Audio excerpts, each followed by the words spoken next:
আপনারা দেখছেন বাজেট 2025। আপনাদের সঙ্গে রয়েছি আমি অঙ্কুর। আর কিছুক্ষণের মধ্যেই কেন্দ্রীয় বাজেট পেশ করতে চলেছেন অর্থমন্ত্রী নির্মলা সীতারামন। ইতিমধ্যেই রাষ্ট্রপতির সঙ্গে সাক্ষাৎ করেছেন তিনি, আমরা দেখেছি তিনি ইতিমধ্যেই সেই ট্যাব হাতে প্রবেশ করেছেন সংসদে।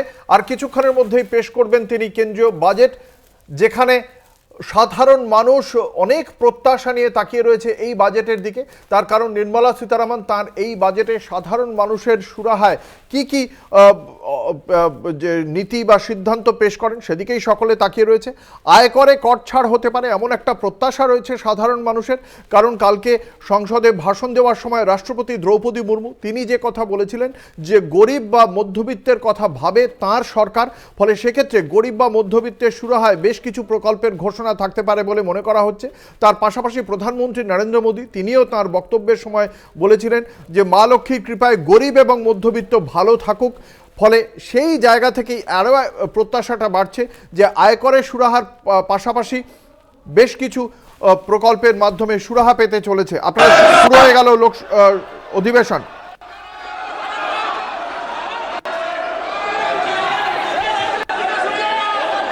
माननीय सदस्यगण, आइटम नंबर 1 श्रीमती निर्मला सीतारमण वित्त मंत्री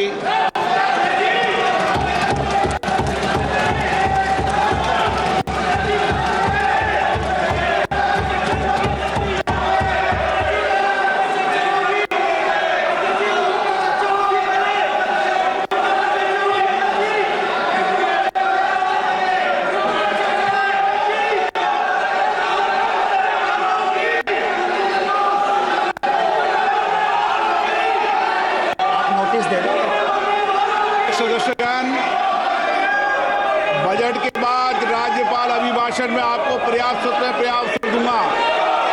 मेरा आपसे निवेदन है, नहीं माननीय अखिलेश जी, आपने संसद की मर्यादा को आप बना के रखें। कभी बजट भाषण के अंदर इस तरीके का नहीं हुआ, ये उचित नहीं है, ये उचित नहीं है। अखिलेश जी प्लीज, मैं आपको मौका दूंगा राज्यपाल अभिभाषण पे, प्लीज। नो, ये तरीका ठीक नहीं है। No,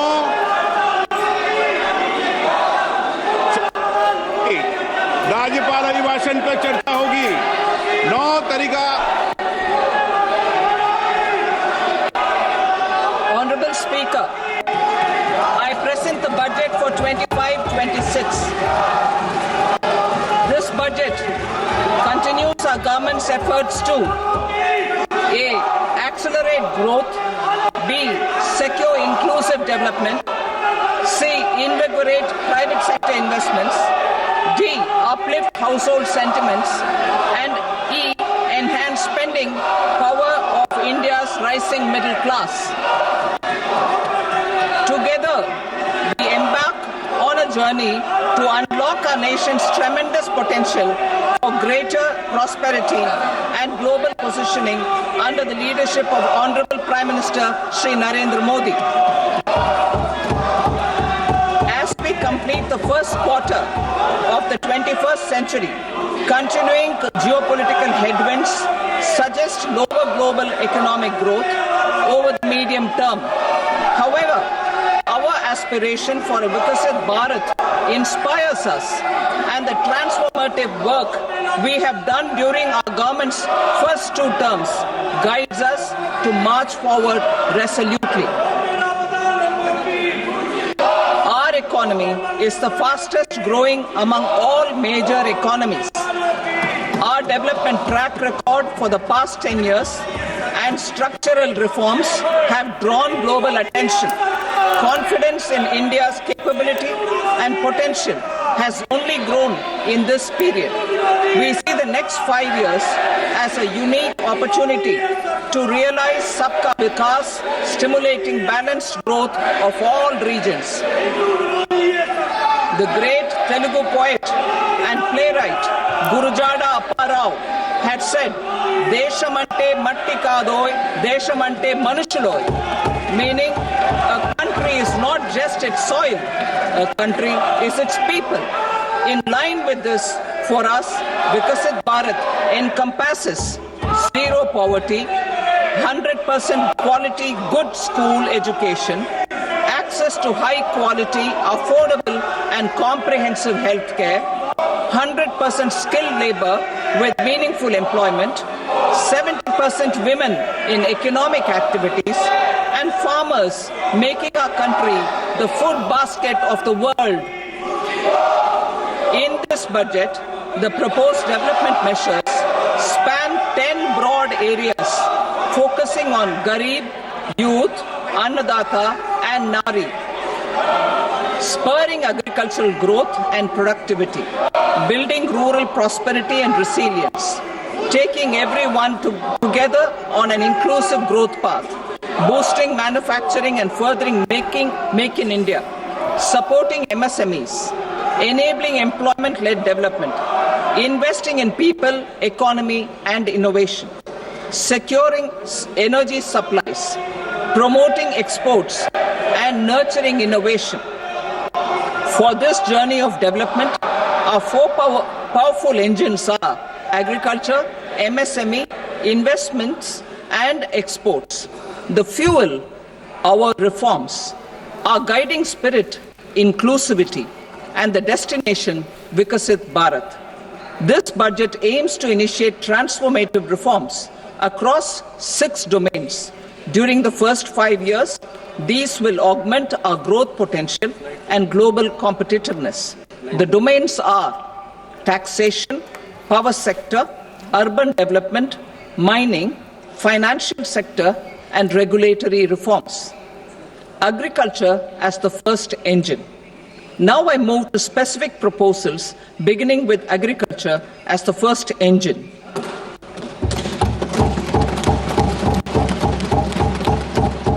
Prime Minister Dhan Dhanya Krishi Yojana, developing agri-districts program.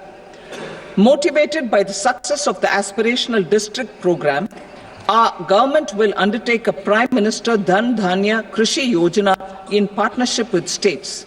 Through the convergence of existing schemes and specialized measures, the program will cover 100 districts with low productivity, moderate crop intensity, and below average credit parameters.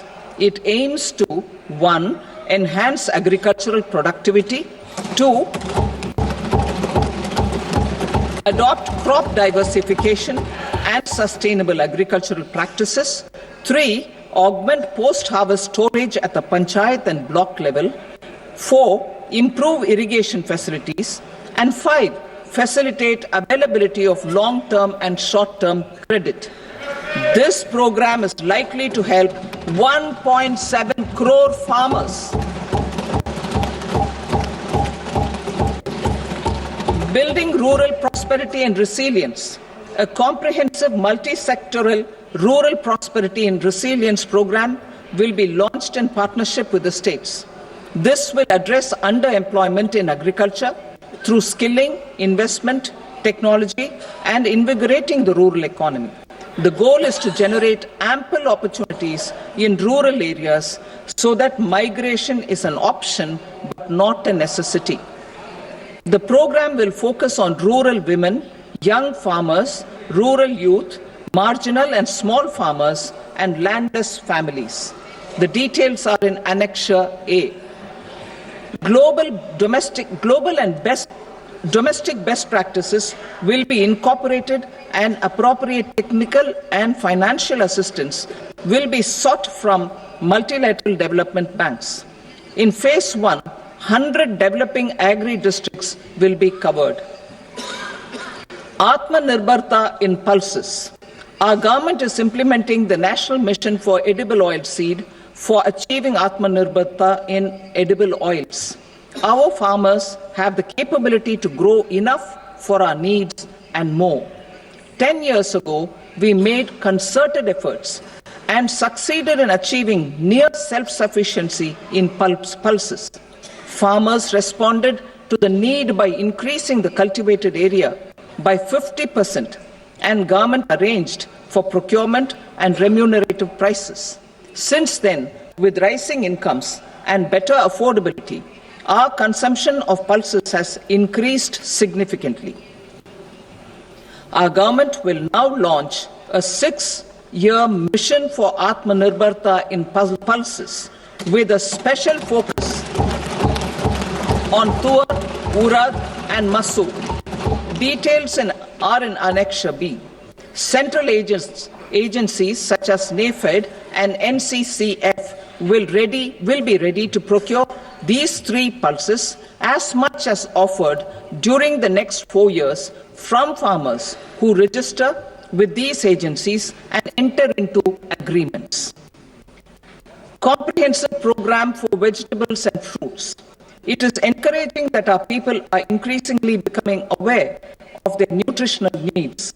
It is a sign of a society becoming healthier. With rising income levels, the consumption of vegetables, fruits, and Sri Anna is increasing significantly. A comprehensive program to promote production, efficient supplies, processing, and remunerative prices for farmers will be launched in partnership with the states. Appropriate institutional mechanisms for implementation and participation of farmer producer organizations and cooperatives will be set up. Makhana board in Bihar. For this, there is a special opportunity for the people of Bihar. A Makhana board will be established in the state to improve production, processing, value addition, and marketing of Makhana. The people engaged in these activities will be organized into FPOs. The board will provide hand-holding and training support to Makhana farmers and will also work to ensure they receive the benefits of all relevant government schemes. A national mission on high-yielding seeds will be launched, aimed at 1. Strengthening research ecosystem, 2. Targeted development and propagation of seeds with high yield, pest resistance, and climate resilience, and 3. Commercial availability of more than 100 seed varieties released since July 2024. India ranks 2nd largest globally in fish production and aquaculture. Seafood exports are valued at 60,000 crore rupees. To unlock the untapped potential of the marine sector, our government will bring in an enabling framework for sustainable harnessing of fisheries from Indian exclusive economic zone and high seas, with a special focus on the Andaman and Nicobar and Lakshadweep Islands. For the benefit of lakhs of cotton growing farmers, I am pleased to announce a mission for cotton productivity. This 5-year mission will facilitate significant improvements in productivity and sustainability of cotton farming and promote extra long staple cotton varieties. The best of science and technology support will be provided to farmers. Aligned with our integrated 5F vision for the textile sector, this will help in increasing incomes of the farmers and ensure a steady supply of quality cotton for rejuvenating India's traditional textile sector. Kisan credit cards facilitate short-term loans for 7.7 crore farmers, fishermen, and dairy farmers of the farmers and ensure a steady supply of quality cotton for rejuvenating India's traditional textile sector. Kisan credit cards facilitate short-term loans for 7.7 crore farmers, fishermen, and dairy farmers. The loan limit under modified interest subvention scheme will be enhanced from 3 lakh rupees to 5 lakh rupees for loans taken through the KCC. For Atmanirbharta in urea production, Our government had reopened 3 dormant urea plants in the eastern region. To further augment urea supply, a plant with annual capacity of 12.7 lakh metric tons will be set up at Namrup in Assam.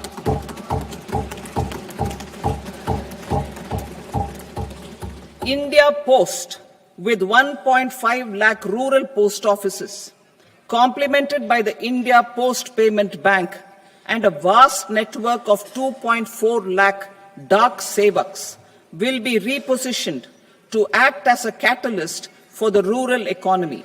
Details are at Annexure C. India Post will also be transformed as a large public logistics organization.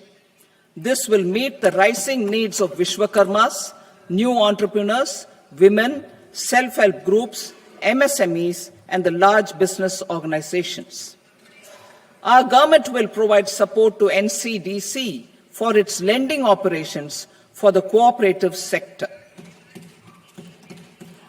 MSMEs as the second engine. Now I move to MSMEs as the second engine, which encompasses manufacturing and services with a focus on MSMEs numbering 5.7 crores. Currently, over 1 crore registered MSMEs, employing 7.5 crore people and generating 36% of our manufacturing, have come together to position India as a global manufacturing hub. With their quality products, these MSMEs are responsible for 45% of our exports. To help them achieve higher efficiencies of scale, technological upgradation, and better access to capital, the investment and turnover limits for classification of all MSMEs will be enhanced to 2.5 and 2 times respectively. This will give them the confidence to grow and generate employment for our youth. The details are given in Annexure D. To improve access to credit, the credit guarantee cover will be enhanced. First, for micro and small enterprises from 5 crore to 10 crore rupees, leading to additional credit of 1.5 lakh crores in the next 5 years. Second, for startups from 10 crore rupees to 20 crore rupees, with the guarantee fee being moderated to 1% for loans in 27 focus sectors which are important for Atmanirbhar Bharat. And for well-run exporter MSMEs, for term loans up to 20 crore rupees. Also for the micro enterprises, we will introduce customized credit cards with a 5 lakh rupee limit for micro enterprises registered on Udyam portal. In the first year, 10 lakh such cards will be issued. Fund of funds for startups. The alternate investment fund, AIFs, for startups have received commitments of more than 91,000 crores rupees. These are supported by the fund of funds set up with the Government of India's contribution of 10,000 crore rupees. Now, a new fund of funds with expanded scope and a fresh contribution of another 10,000 crore rupees will be set up. A new scheme will be launched for 5 lakh women, scheduled castes and scheduled tribes, first-time entrepreneurs. This will provide term loans up to 2 crore rupees during the next 5 years. The scheme will incorporate lessons from the successful Stand Up India scheme. Online capacity building for entrepreneurship and managerial skills will also be organized. Measures for labor-intensive sectors. To promote employment and entrepreneurship opportunities in labor-intensive sectors, our government will undertake specific policy and facilitation measures. To enhance the productivity, quality, and competitiveness of India's footwear and leather sector, a focused product scheme will be implemented. The scheme will support design capacity, component manufacturing, and machinery required for production of non-leather quality footwear, besides the support for leather footwear and products. The scheme is expected to facilitate employment for 22 lakh persons, generate over 4 lakh crore rupees, and exports of over 1.1 lakh crore rupees. Measures for the toys sector. Building on the National Action Plan for Toys, we will implement a scheme to make India a global hub for toys. The scheme will focus on development of clusters, skills, and a manufacturing ecosystem that will create high-quality, unique, innovative, and sustainable toys that will represent the Made in India brand. Support for food processing. In line with our commitment towards Purvodaya, we will establish a National Institute of Food Technology, Entrepreneurship, and Management in Bihar.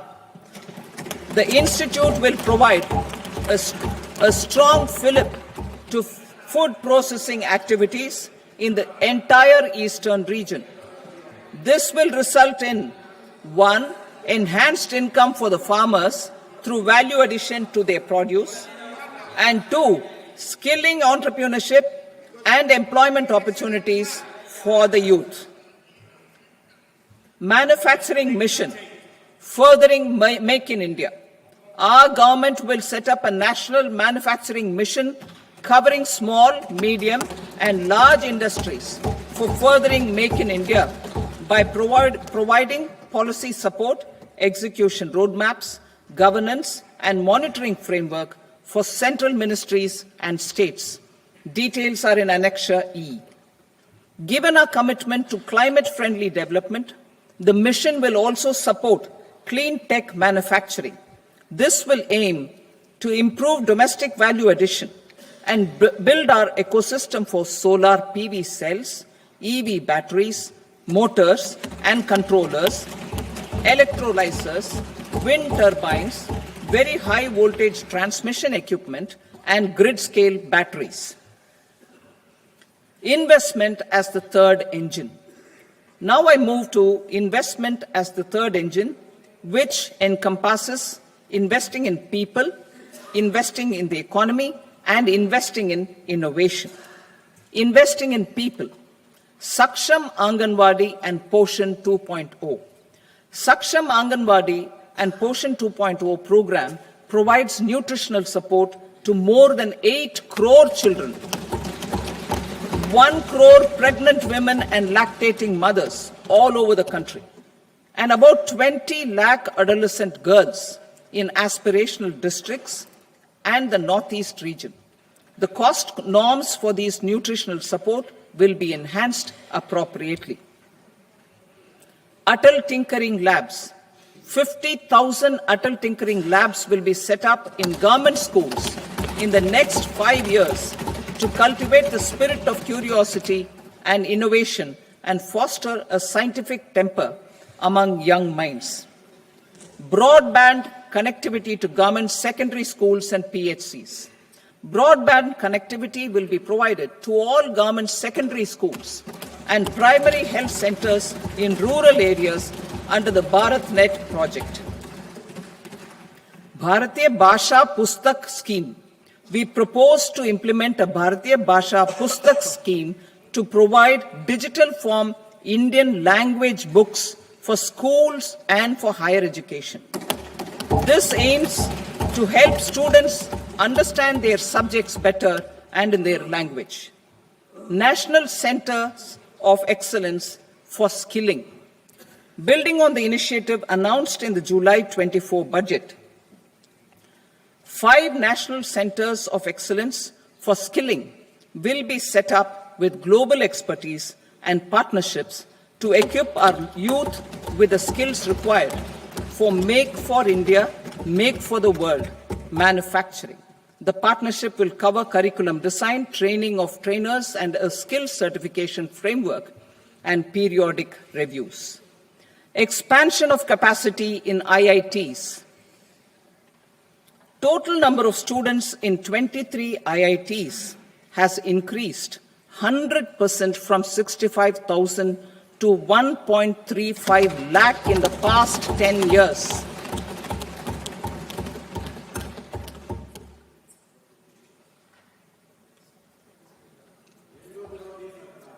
Additional infrastructure will be created in the 5 IITs started after 2014 to facilitate education for 6,500 more students. Hostel and other infrastructure capacity at IIT Patna will also be expanded.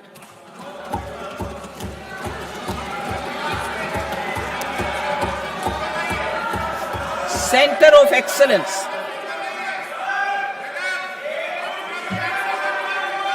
Center of Excellence in AI for Education.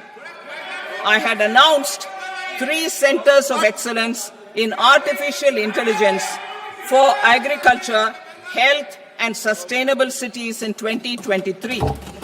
Now a center of excellence in artificial intelligence for education will be set up with a total outlay of 500 crores. Expansion of medical education. Our government has added almost 1.1 lakh undergraduate and postgraduate medical education seats in 10 years, an increase of 130%. In the next year, 10,000 additional seats will be added in medical colleges and hospitals towards the goal of adding 75,000 seats in the next 5 years. Daycare cancer centers in all district hospitals. Our government will facilitate setting up of daycare cancer centers in all district hospitals in the next 3 years. 200 centers will be established in 25-26 itself. Strengthening urban livelihoods. Our government has been giving priority to assisting urban poor and vulnerable groups. A scheme for socio-economic upliftment of urban workers will be implemented to help them improve their incomes, have sustainable livelihoods, and a better quality of life. PM Swanidhi scheme has benefited more than 68 lakh street vendors, giving them respite from high-interest informal sector loans. Building on this success, the scheme will be revamped with enhanced loans from banks, UPI-linked credit cards with 30,000 rupees limit, and capacity building support. Social Security Scheme for welfare of online platform workers. Gig workers of online platforms provide great dynamism to the new age services economy. Recognizing their contribution, our government will arrange for their identity cards and registration on the e-Shram portal. They will be provided healthcare under PM Jan Arogya Yojana. This measure is likely to assist nearly 1 crore gig workers.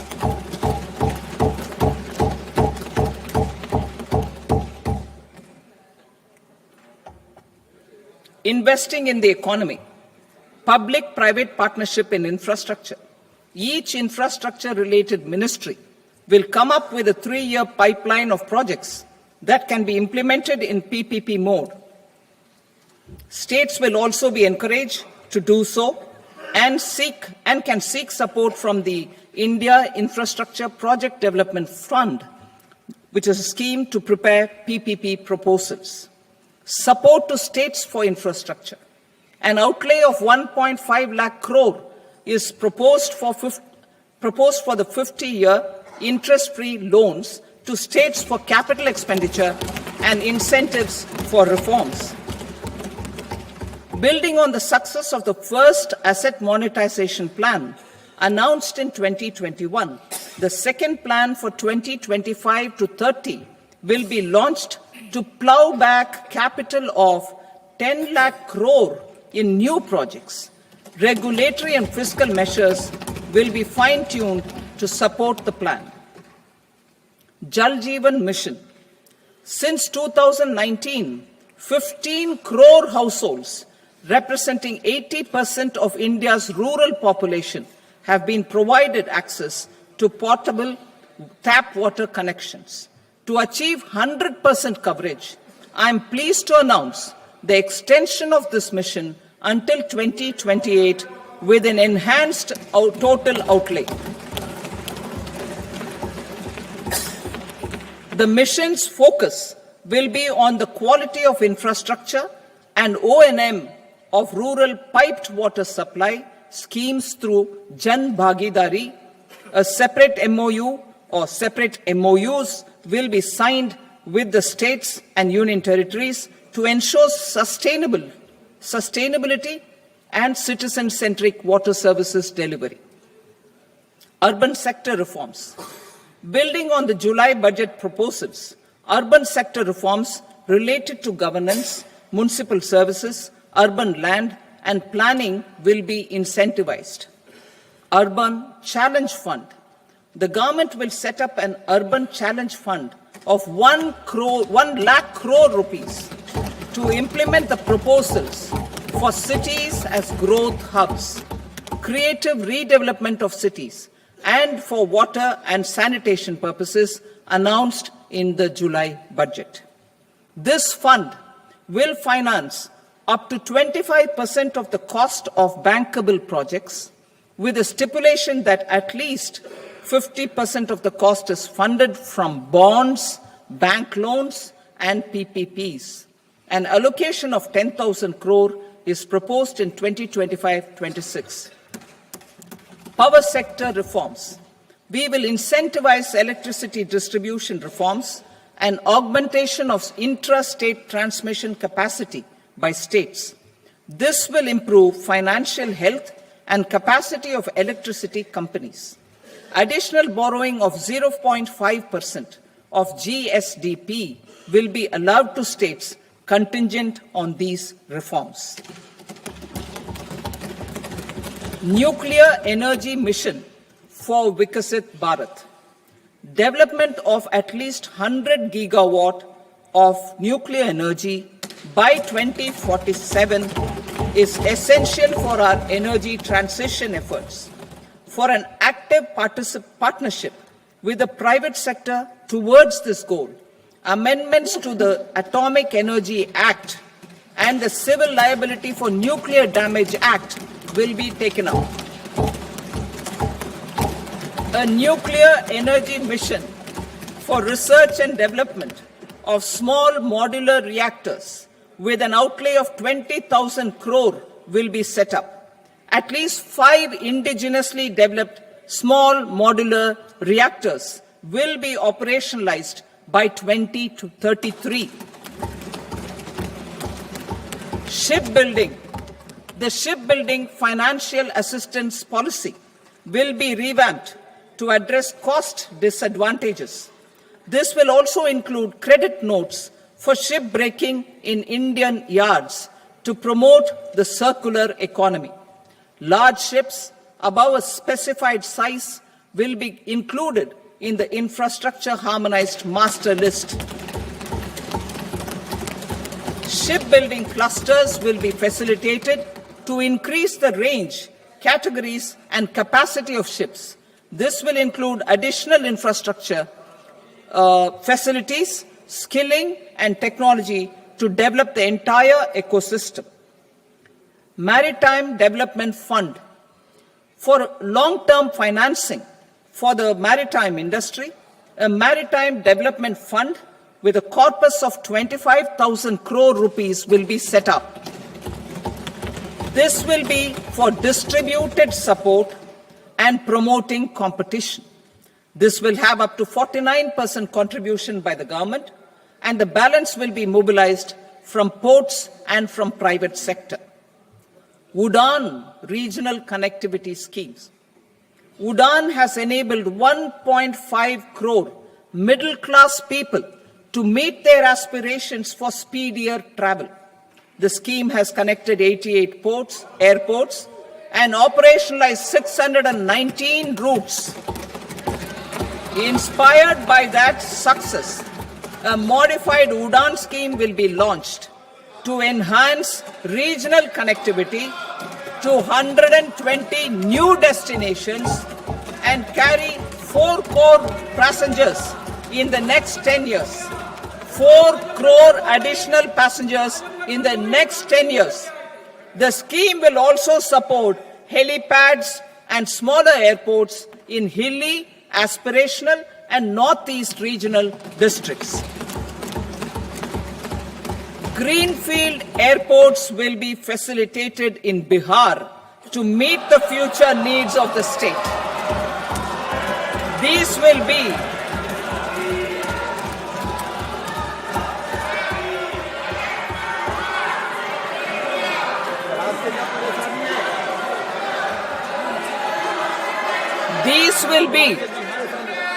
These will be in addition to the expansion of the capacity of Patna Airport and a brownfield airport in Beta.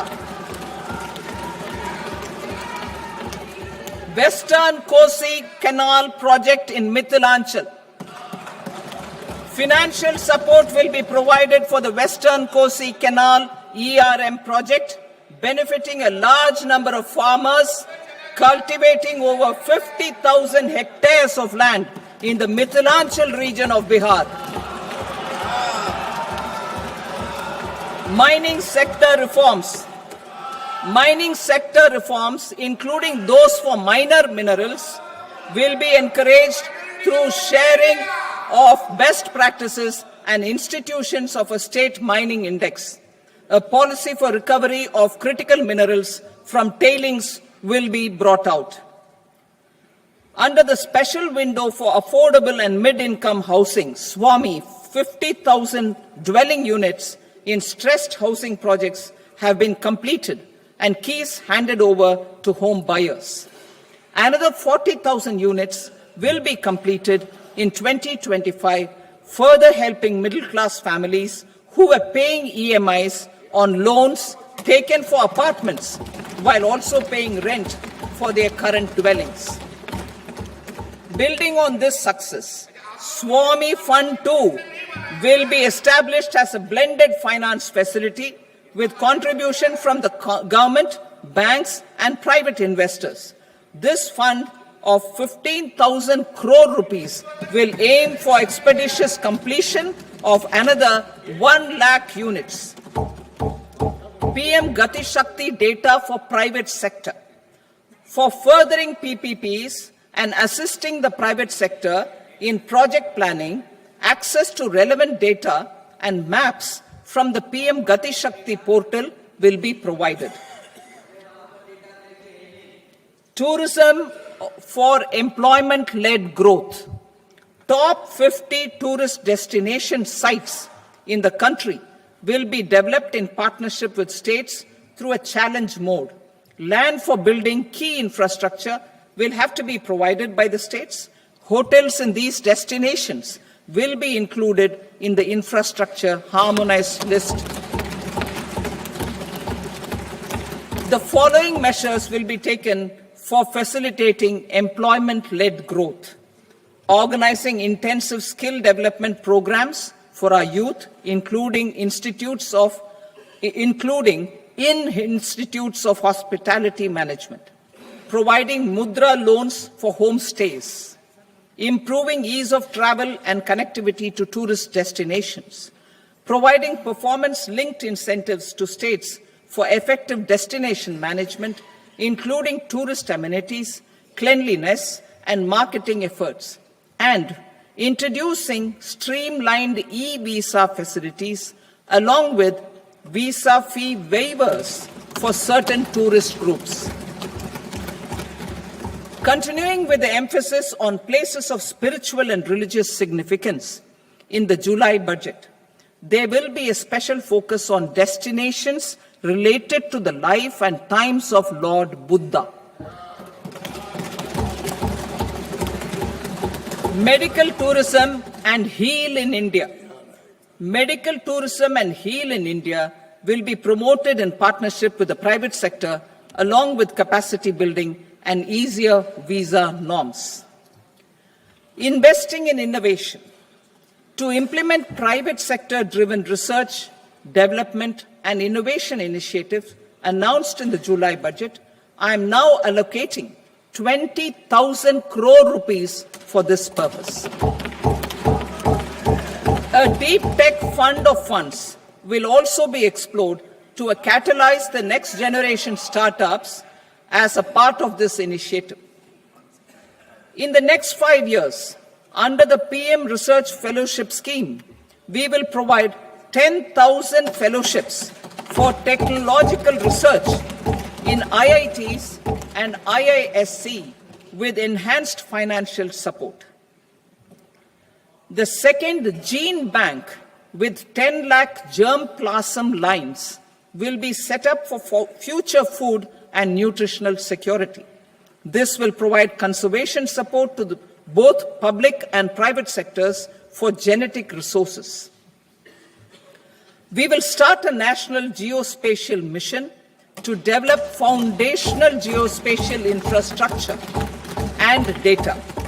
Using PM Gati Shakti, this mission will facilitate modernization of land records, urban planning, and design of infrastructure projects.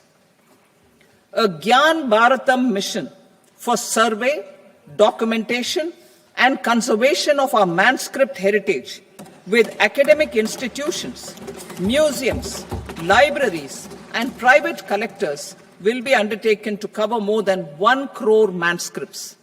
We will set up a national digital repository of Indian knowledge systems for knowledge sharing. Now I move to exports as the fourth engine.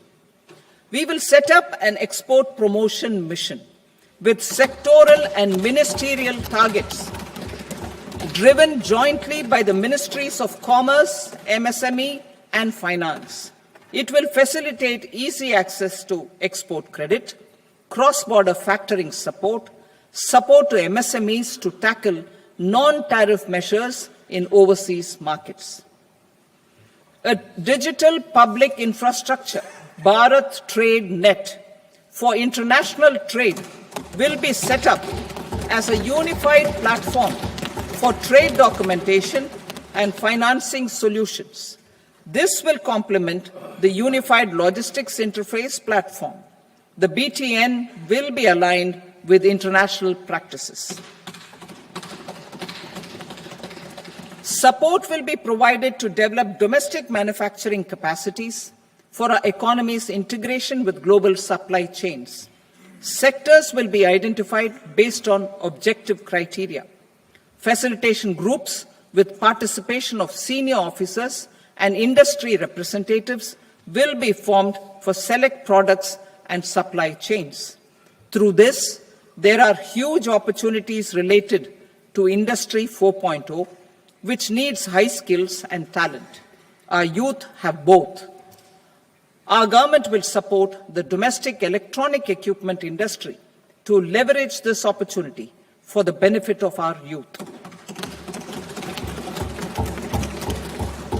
A national framework will be formulated as guidance to states for promoting global capability centers in emerging Tier 2 cities. This will suggest measures for enhancing availability of talent and infrastructure, building bylaw reforms, and mechanisms for collaboration with industry. Our government will facilitate upgradation of infrastructure and warehousing for air cargo, including high-value perishable horticultural produce. Cargo screening and customs protocol will be streamlined and made user-friendly. Reforms as the fuel. Over the past 10 years, our government has implemented several reforms for convenience of taxpayers, such as faceless assessment, 2, taxpayer charter, 3, faster returns, for almost 99% return income tax bill next week. I will detail the indirect tax reforms and changes in direct taxes in Part B. Financial sector reforms. The FDI limit for the insurance sector will be raised from 74 to 100%. This enhanced limit will be available for those companies which invest the entire premium in India. The current guardrails and conditionalities associated with foreign investment will be reviewed and simplified. The services of India Post Payment Bank will be deepened and expanded in rural areas. NABFID will set up a partial credit enhancement facility for corporate bonds for infrastructure. Public sector banks will develop Grameen Credit Score Framework to serve the credit needs of SHG members and people in rural areas. A forum for regulatory coordination and development of pension products will be set up. To implement the earlier announcement on simplifying the KYC processes, the revamped Central KYC Registry will be rolled out in 2025. We will also implement a streamlined system for periodic updating. Requirements and procedures for speedy approval of company mergers will be rationalized. The scope for fast-track mergers will also be widened and the process made simpler. As proposed in the interim budget, we signed bilateral investment treaties with 2 countries in 2024 to encourage sustained foreign investment, and in the spirit of First Develop India, the current model BIT will be revamped and made more investor-friendly.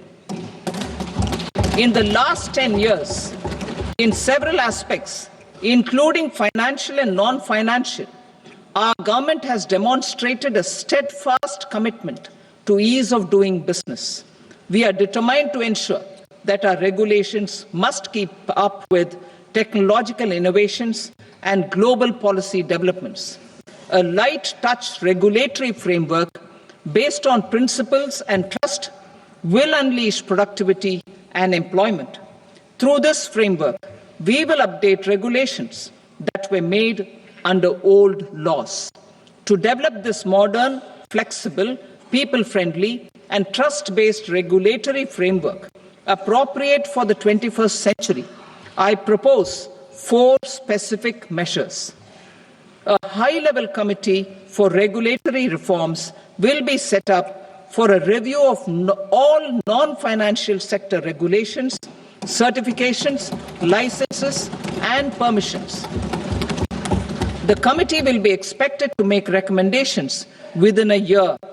The objective is to strengthen trust-based economic governance and take transformational measures to enhance ease of doing business, especially in matters of inspection and compliances. States will be encouraged to join in this endeavor. An investment friendliness index of states will be launched in 2025 to further the spirit of competitive, cooperative federalism.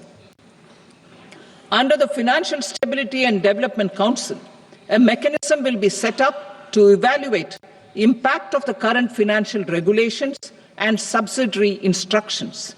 It will also formulate a framework to enhance their responsiveness and development of the financial sector. In the Jan Vishwas Act 2023, more than 180 legal provisions were decriminalized. Our government will now bring up the Jan Vishwas Bill 2.0 to decriminalize more than 100 provisions in various laws. I now move to fiscal policy. In the July budget, I had committed to staying the course for fiscal consolidation.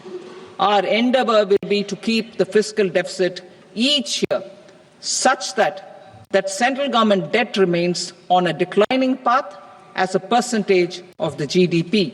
The roadmap for the next 6 years has been detailed in the FRBM statement. Revised estimates for 2024-25.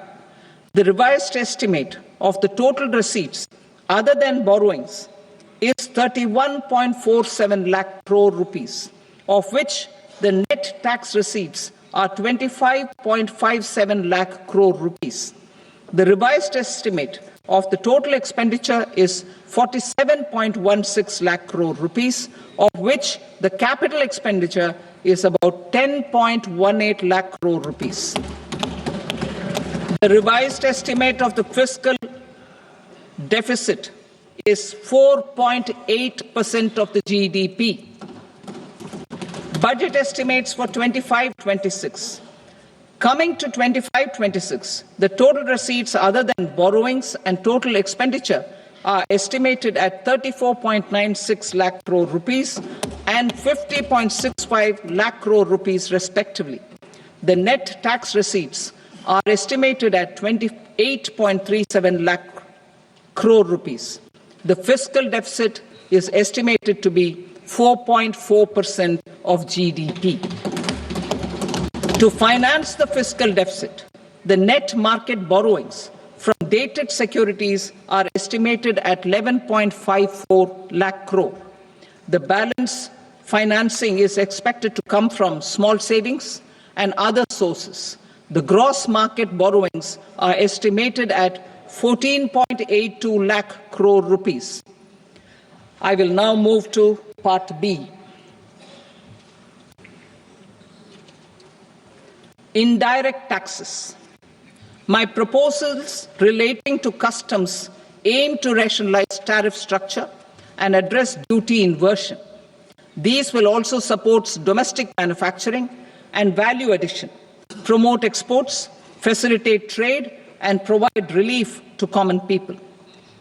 Rationalization of customs tariff structure for industrial goods. As a part of comprehensive review of customs rate structure announced in July 2024 budget, I propose to 1. Remove 7 tariff rates. This is over and above the 7 tariff rates removed in 23-24 budget. After this,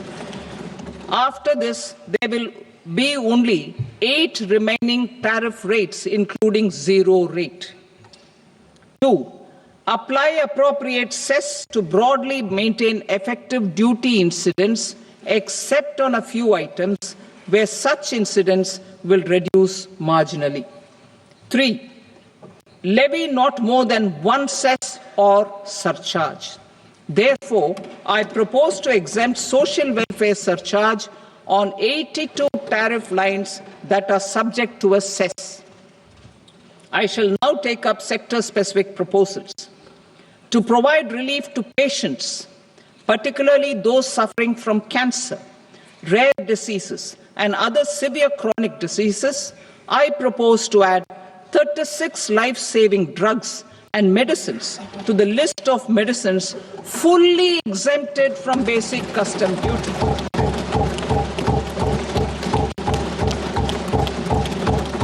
I also propose to add 6 life-saving medicines to the list attracting concessional custom duty of 5%.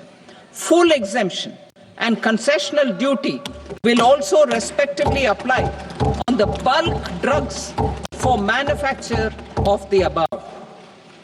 Specified drugs and medicines under patient assistance programs run by the pharmaceutical companies are fully exempt from BCD, provided the medicines are supplied free of cost to the patients. I propose to add 37 more medicines along with 13 new patient assistance programs. Support to domestic manufacturing and value addition. Critical minerals. In the July 2024 budget, I had fully exempted BCD on 25 critical minerals that are not domestically available. I had also reduced BCD of 2 other such minerals to provide a major fillip to their processing, especially by MSMEs. Now, I propose to fully exempt cobalt powder and waste, the scrap of lithium-ion battery, lead, zinc, and 12 more critical minerals. This will help secure the availability for manufacturing in India and promote more jobs for our youth. To promote domestic production of technical textile products such as agro-textiles, medical textiles, and geotextiles at competitive prices, I propose to add 2 more types of shuttle-less looms to the list of fully exempted textile machinery. I also propose to revise the BCD rate on knitted fabrics covered by 9 tariff lines from 10 or 20 to 20% or 115 rupees per kg, whichever is higher. Electronic goods. In line with our Make in India policy and to rectify inverted duty structure, I propose to increase the BCD on interactive flat panel display from 10% to 20% and reduce the BCD to 5% on open cell and other components. In 23-24 budget, for the manufacture of open cells of LCD, LED TVs, I had reduced the BCD on parts of open cells from 5% to 2.5%. To further boost the manufacture of such open cells, the BCD on these parts will now stand exempted. Lithium-ion battery. To the list of exempted capital goods, I propose to add 35 additional capital goods for EV battery manufacturing and 28 additional capital goods for mobile phone battery manufacturing. This will boost domestic manufacture of lithium-ion batteries, both for mobile phones and for electric vehicles. Shipping sector.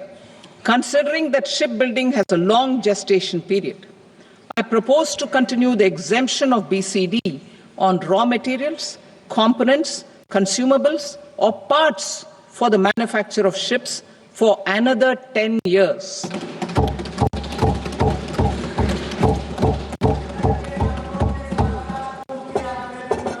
I also propose the same dispensation for shipbreaking to make it more competitive.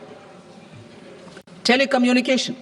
To prevent classification disputes, I propose to reduce the BCD from 20% to 10% on carrier-grade Ethernet switches to make it at par with non-carrier-grade Ethernet switches. Export promotion.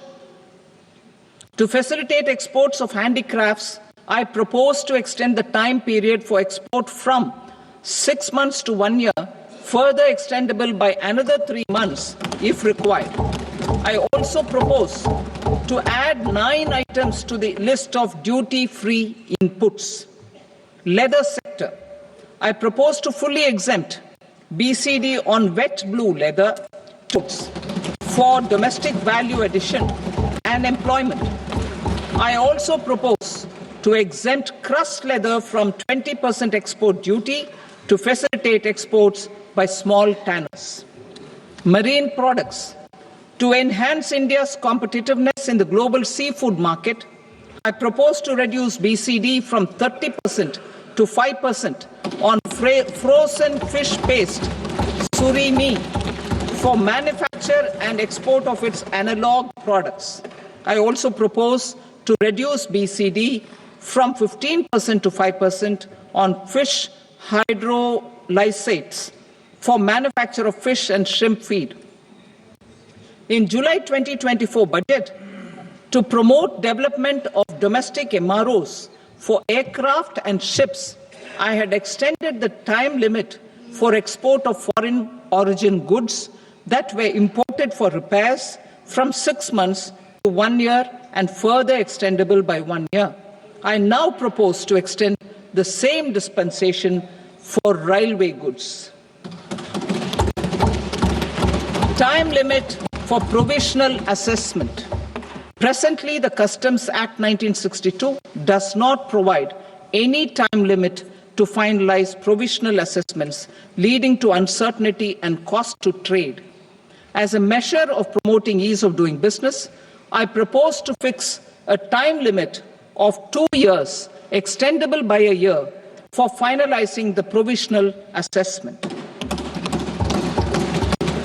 I propose to introduce a new provision that will enable importers or exporters, after clearance of goods, to voluntarily declare material facts and pay duty with interest but without penalty.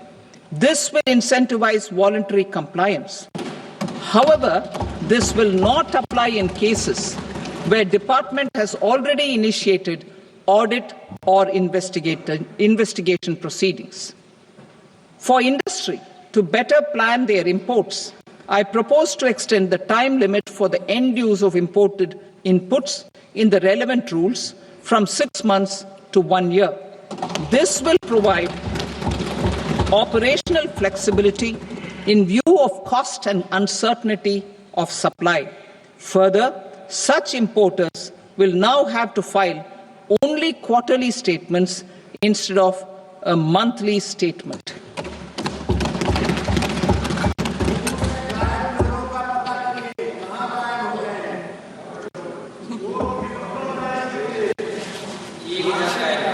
I now come to my direct tax proposals. In Part A, I have briefly underlined taxation reforms as one of key reforms to realize our vision of Vikasit Bharat. In respect of criminal law, our government had earlier ushered in Bharatiya Nyaya Sanhita, replacing Bharatiya Danda Sanhita. I am happy to inform this august House and the country that for new income tax bill will carry forward the same spirit of Nyaya in its drafting as well. The new bill will be clear and direct in text, with close to half of the present law in terms of both chapters and words. It will be simple to understand for taxpayers and tax administrators, leading to tax certainty and reduced litigation. Reforms, however, are not a destination. They are means to achieve good governance for our people and economy. Providing good governance primarily involves being responsive. The Tirukural captures this in verse 542, which reads, "Vaanokki vaazhum ulagallam, mannavan kol nokki vaazhum kudi," meaning, just as the living beings live expecting rains, citizens live expecting good governance. Our government is committed to keeping an ear to the ground and a finger on the pulse and responding while balancing our national building efforts.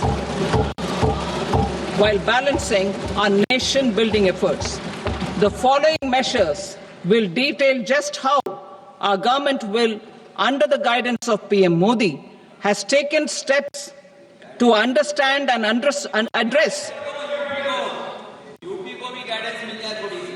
I repeat that sentence, sir. The following measures will detail just how our government, under the guidance of PM Modi, has taken steps to understand and address the needs voiced by our citizens. My tax proposals are guided by this spirit. The objectives of my proposals are as follows. Personal income tax reforms with special focus on middle class. Rationalization of TDS and TCS for easing difficulties. Encouraging voluntary compliance. Reducing compliance burden. Ease of doing business. Employment and investment. I will come to my proposal on personal income tax towards the end. TDS and TCS, rationalization for easing difficulties. I propose to rationalize tax deduction at source, TDS, by reducing the number of rates and thresholds above which TDS is deducted. Further, threshold amounts for tax deduction will be increased for better clarity and uniformity. The limit for tax deduction on interest for senior citizens is being doubled from the present 50,000 rupees to 1 lakh rupees. Similarly, the annual limit of 2.40 lakh rupees for TDS on rent is being increased to 6 lakh rupees. This will reduce the number of transactions liable to TDS, thus benefiting small taxpayers receiving small payments. The threshold to collect tax at source, the TCS, on remittances under RBI's liberalized remittance scheme, the LRS, is proposed to be increased from 7 lakh to 10 lakhs. I also propose to remove TCS on remittances for education purposes, where such remittances is out of a loan taken from a specified financial institution. Both TDS and TCS are being applied on any transaction related to sale of goods. To prevent such compliance difficulties, I propose to omit the TCS. I also propose that the provisions of the higher TDS deduction will now apply only in non-PAN cases. In July 2024, the delay for payment of TDS up to the due date of filing statement was decriminalized. I propose to provide the same relaxation to TCS provisions as well. The government under the leadership of Prime Minister Modi believes in Sabka Saath, Sabka Vikas, Sabka Vishwas and Sabka Prayas. In line with this, we brought in updated return facility in 2022 for voluntary compliance by taxpayers who had omitted to report their correct income. Our trust in taxpayers was proved right.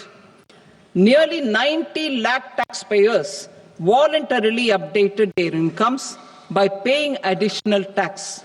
Taking this trust further, I now propose to extend the time limit to file updated returns for any assessment year from the current limit of 2 years to 4 years.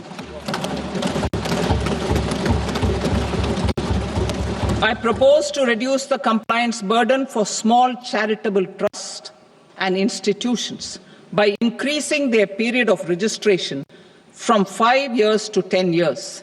It is also proposed that disproportionate consequences do not arise for minor defaults, such as incomplete applications filed by charitable entities.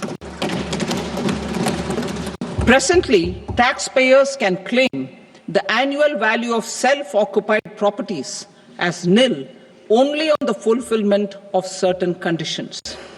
Considering the difficulties faced by taxpayers, it is proposed to allow the benefit of 2 such self-occupied properties without any condition. To streamline the process of transfer pricing and to provide an alternative to yearly examination, I propose to introduce a scheme for determining arm's length price of international transaction for a block period of 3 years. This will be in line with global best practices. With a view to reduce litigation and provide certainty in international taxation, the scope of safe harbor rules is being expanded. A number of senior and very senior citizens have very old national savings schemes accounts. As interest is no longer payable on such accounts, I propose to exempt withdrawals made from NSS by individuals on or after 29th August 2024. I am also proposing to allow similar treatment to NPS Vatsalya accounts as is available to normal NPS accounts subject to overall limits. In my speech in July 2024, I had promised that all processes, including giving effect to appellate orders, shall be digitalized and made paperless over the next 2 years. So I'm happy to announce that digitalization is being made operational now. In July 2024, we brought in the Vivad Se Vishwas scheme to resolve income tax disputes pending in appeal. The scheme has received a great response, with nearly 33,000 taxpayers having availed of the scheme to settle their disputes. I have a few proposals to promote investment and employment. It is proposed to provide a presumptive taxation regime for non-residents who provide services to a resident company that is establishing or operating an electronics manufacturing facility. I further propose to introduce a safe harbor for tax certainty for non-residents who store components for supply to specified electronics manufacturing units. Presently, the tonnage tax scheme is available only to sea-going ships. The benefits of existing tonnage tax scheme are proposed to be extended to inland vessels registered under the Indian Vessels Act 2021 to promote inland water transport in the country. Extension for incorporation of startups. We continue to support the Indian startup ecosystem. I propose to extend the period of incorporation by 5 years to allow the benefit available to startups which are incorporated before 1/4/2030. In order to attract and promote additional activities in the IFSC, I am inter alia proposing specific benefits to ship leasing units, insurance offices, and treasury centers of global companies which are set up in IFSC. Further, to claim benefits, the cut-off date for commencement in IFSC has also been extended by 5 years to 31/3/2030. Category 1 and Category 2 AIFs are undertaking investments in infrastructure and other such sectors. I propose to provide certainty of taxation to these entities on the gains from securities, to promote funding from sovereign wealth funds and pension funds to the infrastructure sector. I propose to extend the date of making an investment by 5 more years up to 31st March 2030.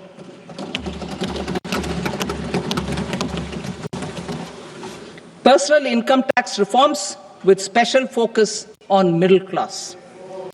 Democracy, demography, and demand are the key support pillars the middle class provides strength for India's growth. This government, under the leadership of Prime Minister Modi, has always believed in the admirable energy and ability of the middle class in nation building. In recognition of their contribution,